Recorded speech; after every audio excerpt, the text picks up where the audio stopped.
Prepare yourself for a reality check. Much of what we learn about the Bible is a simplified, almost romanticized version that overlooks the deep layers of politics, culture, and esotericism that shaped every page of this millennia-old text. Did you know that behind the stories we heard as children lie secret pacts, supernatural rituals, and an intricate dance of cultural influences? Yes, the Bible, far from being just a sacred book, is a living testament to Gnosticism, occultism, and the evolution of worshipping entities over time. What we are about to explore will not only change your perception but also awaken your curiosity about the hidden side of history. Ready to open your eyes? The Bible, this book that many consider the immutable Word of God, is, in reality, a true patchwork quilt woven over centuries. Just imagine, kings, priests, and leaders, all shaping the texts according to the political and social needs of their times. For example, the Pentateuch, attributed to Moses, is packed with adjustments and additions made during the Babylonian exile.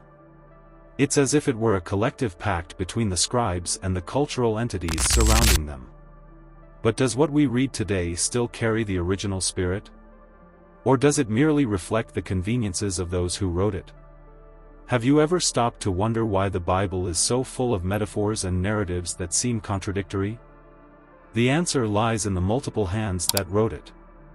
Each author, driven by intentions ranging from mysticism to political pragmatism, contributed to a work that resembles a literary ritual.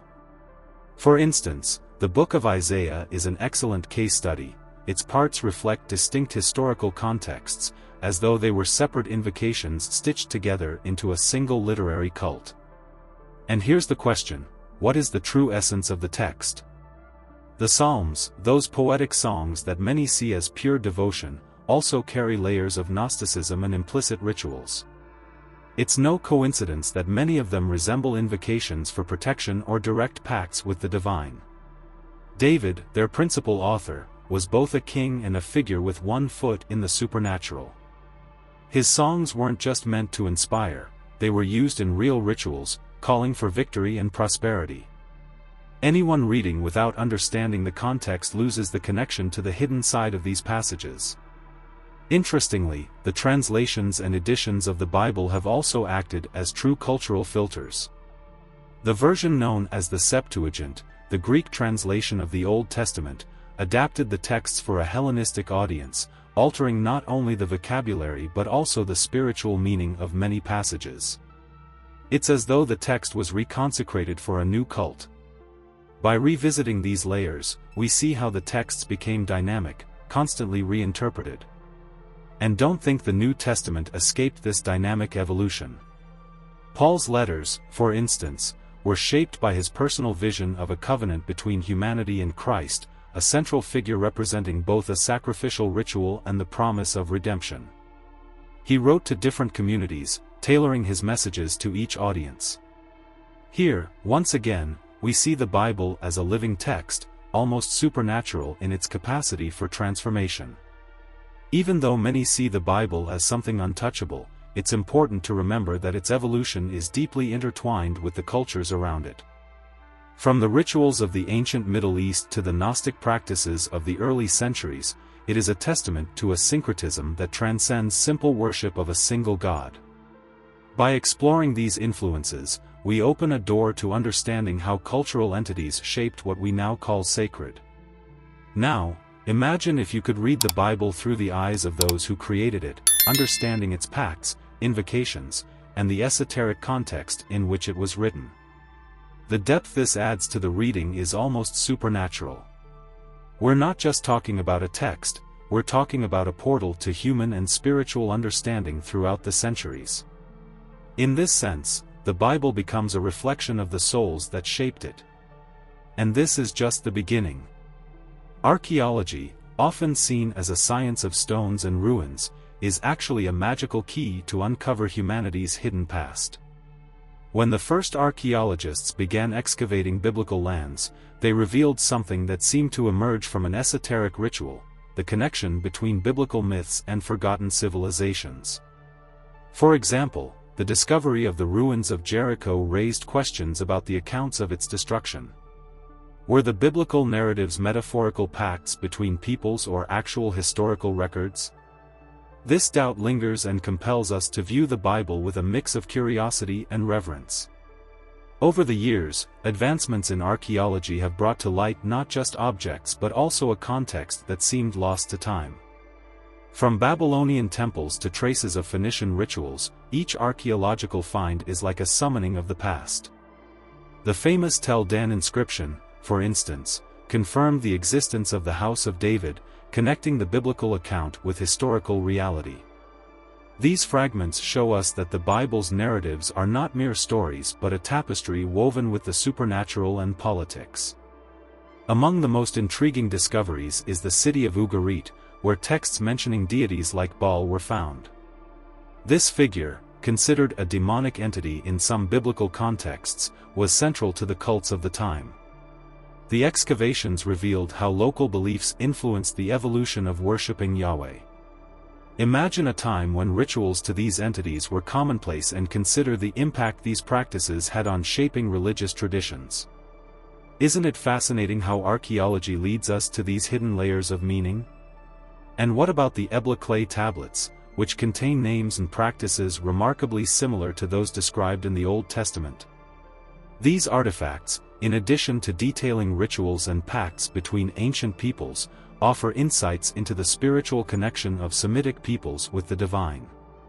It's as though archaeology is revealing a Gnostic side of the scriptures, showing that the supernatural was deeply embedded in the daily lives of these societies.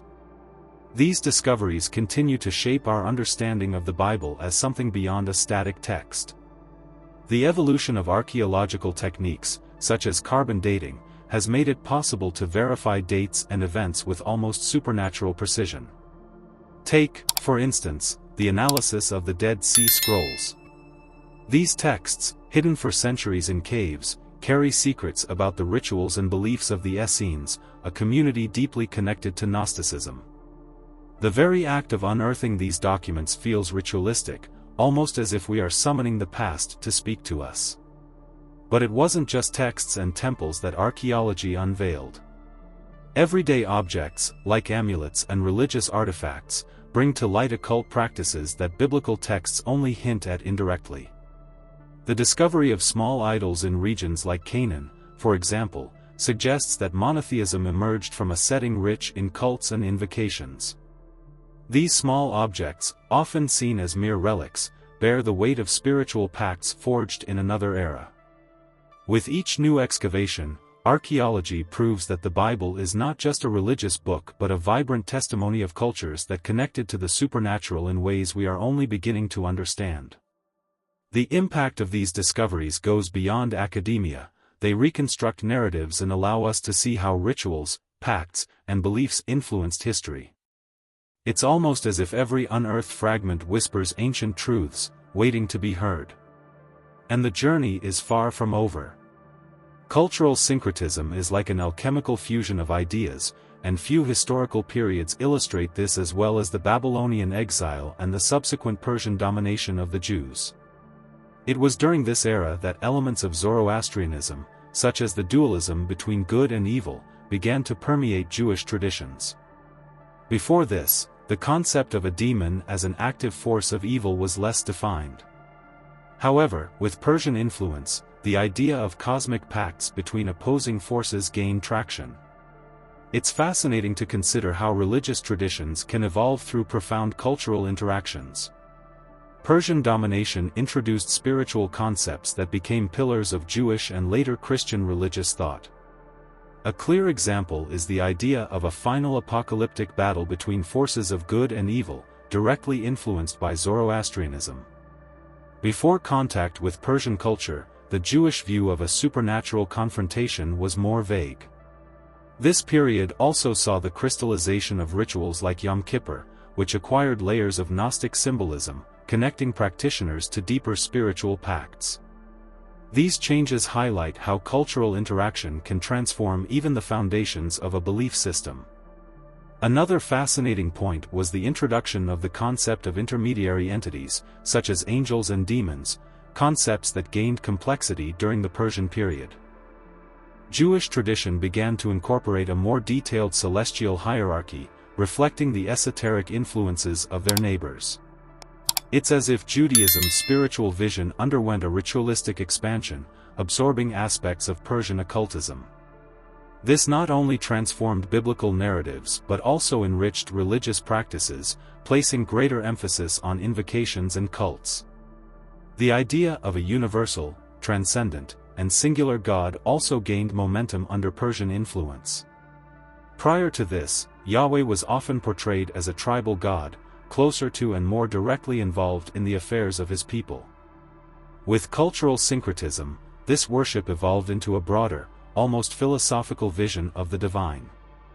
The practices and rituals underpinning this new vision took on an almost supernatural character, connecting followers to a new spiritual dimension that transcended the borders of Canaan. Apocryphal writings, many of which emerged during this period of cultural exchange, are direct testimonies of this fusion. Texts such as the Book of Enoch delve into ideas deeply influenced by Persian thought, such as the fall of angels and demonic pacts. These texts not only enriched the religious imagination but also laid the groundwork for the esotericism and Gnosticism that would flourish in subsequent centuries. Reading these texts is like opening a portal to understand the impact of this syncretism. The very organization of post-exilic Judaism reflects Persian influences. The structure of temples and the role of the high priest as a mediator between the human and the divine took on more ritualistic characteristics. Consider how fire, a central element in Zoroastrian rituals, is repeatedly mentioned in biblical texts from this era as a symbol of purification and divine presence. These practices created a sense of connection to the supernatural that resonates even today. This cultural syncretism teaches us something profound: religions do not exist in isolation. They are shaped by contact, influence, and even pacts with other traditions. The Bible, in this context, becomes a testament to how beliefs evolve and transform. The Persian period not only altered Jewish traditions but also planted seeds that would sprout into Gnostic and esoteric movements, shaping the spiritual world in deep and unexpected ways. This invites us to reflect on the impact of new influences on the future of beliefs. When Alexander the Great conquered the known world, he brought not only armies but also a rich culture that transformed everything it touched, including Jewish religious traditions. The translation of the Bible into Greek, known as the Septuagint, was a milestone in this cultural fusion. Suddenly, the scriptures, once confined to a select group, became accessible to a much broader audience. This opened the door to new interpretations, as if the sacred text had undergone a ritual of transformation, gaining a more universal significance. Hellenistic culture brought an emphasis on philosophical thought and the rationalization of the supernatural. Concepts like the Logos, which would later be incorporated into Christianity, began to emerge during this time. Hellenistic influence also introduced a more metaphysical perspective on the divine, reshaping the understanding of covenants and rituals. The Jewish God came to be seen not just as a tribal figure but as a universal entity connected to philosophical principles. It was as if the fusion of cultures gave rise to a new spiritual dimension. The Septuagint not only made the scriptures accessible to new audiences but also served as a channel for introducing Hellenistic concepts into Judaism. Specific words and ideas gained new meanings. For instance, terms related to the Logos and divine wisdom began to carry an esoteric symbolism that connected humans to the divine in a more direct way. It was as though the text, once limited to a specific cult, had been reconfigured to act as a universal bridge between cultures and beliefs. Alexander's influence extended beyond language and philosophy; it permeated religious practices and the understanding of the divine. Greek temples, with their emphasis on the worship of deities, influenced Jewish architecture and rituals. For example, the construction of the Second Temple in Jerusalem shows traces of Hellenistic design, a fusion reflecting the covenants between cultures. The very liturgy began to incorporate these new elements, with chants and invocations resembling Greek practices, transforming the spiritual experience of the people. During the Hellenistic period, ideas about angels and demons also expanded. The celestial hierarchy, which had begun to take shape during the Persian period, was enriched by Greek philosophical thought. It is during this era that demons came to be understood as intermediary entities, often linked to covenants or direct interventions in the human world. Texts like the Book of Enoch reflect this influence, detailing Gnostic visions that were widely debated and eventually shaped parts of early Christianity. Another intriguing aspect is how Hellenistic syncretism led the Jews to re-evaluate their relationship with the supernatural. Rituals and practices began to be seen not only as forms of invocation but also as a means to achieve a deeper understanding of cosmic order. This is evident in movements like the Essenes, who adopted elements of Greek thought into their ascetic practices. These groups viewed rituals as spiritual covenants that connected humans to the divine in a direct and intimate way. The impact of Alexander and Hellenistic culture on the Bible is a powerful reminder of how beliefs are not static. The interaction between Judaism and Hellenism not only expanded interpretative possibilities but also introduced new esoteric and philosophical elements. This fusion was crucial to the development of Gnosticism and Christianity, which incorporated these ideas into their narratives. Alexander's legacy, in this sense, goes far beyond territorial conquest. He paved the way for a more diverse and interconnected spiritual world. The transformation of Yahweh, from a tribal deity to the cornerstone of Jewish monotheism, is a fascinating and nuanced journey. In the oldest texts, Yahweh appears as a warrior god, a tribal figure who led the people of Israel into battles. Over time, however, Yahweh absorbed characteristics of other entities, such as El, an older and more universal deity. This process, almost like a spiritual pact between different cultures, redefined Yahweh's role, ultimately elevating him to become the one true God. The transition of Yahweh into a universal figure was influenced by external factors such as the Babylonian exile. During this period, the Jews were exposed to cultures with broader and more cosmological belief systems. It was in this context that Yahweh began to be reinterpreted not merely as the God of Israel, but as the creator and sovereign of the entire universe. This transformation did not happen abruptly. It was a slow and deliberate process involving new rituals and invocations that reflected his universal character. A crucial moment in this transformation was the establishment of monotheism as the religious foundation, excluding other gods and entities. Before this, practices like the worship of Baal and Asherah coexisted with the worship of Yahweh. This evolution required a reinterpretation of the scriptures, as though the ancient texts underwent a ritual of purification. The Bible began to emphasize exclusive covenants with Yahweh, solidifying the idea that he alone was worthy of worship. The prophets played a fundamental role in this process, acting as mediators between Yahweh and the people. Prophets like Isaiah and Jeremiah delivered messages that not only condemned idolatry but also reinforced Yahweh's unique and transcendent nature. Their messages were almost like invocations, urging the people to abandon ancient cults and reaffirm their commitment to monotheism. This period marked a spiritual reconfiguration that resonates to this day. Yahweh's theology was also enriched by external influences.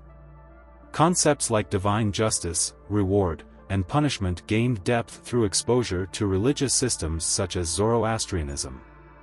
This shaped the vision of Yahweh as not only a powerful God but also a morally perfect one. This development added an ethical dimension to monotheism, directly connecting rituals and practices to the daily lives of the people. Another interesting transformation was Yahweh's relationship with the supernatural. Initially, he was seen as an entity inhabiting specific places, such as Mount Sinai or the Temple in Jerusalem. Over time, this perception shifted, and Yahweh came to be seen as omnipresent, a force transcending the physical limits of space. This transformed worship into something more personal, allowing individuals to connect with him directly through prayers and invocations. Jewish monotheism, centered on Yahweh, not only shaped the spiritual history of Israel but also deeply influenced other religious traditions, such as Christianity and Islam. Yahweh's journey from a tribal deity to a universal force is a powerful example of how beliefs evolve. This process, filled with covenants, rituals, and invocations, reflects humanity's ability to reinterpret the divine and find new ways of connecting with the supernatural. And this transformation continues to echo in modern spirituality. Now that you've delved into this profound knowledge, ask yourself, how have you been perceiving the Bible? Have your beliefs been shaped by conventions, or are you ready to explore the hidden layers of this ancient text? Imagine applying these perspectives to your life, understanding rituals and covenants through a new lens. Why not begin the journey by reading texts like the Book of Enoch or studying the Dead Sea Scrolls? Subscribe to the channel, turn on notifications, and comment the keyword Revelation to manifest wisdom and prosperity in your life. The supernatural is within your reach.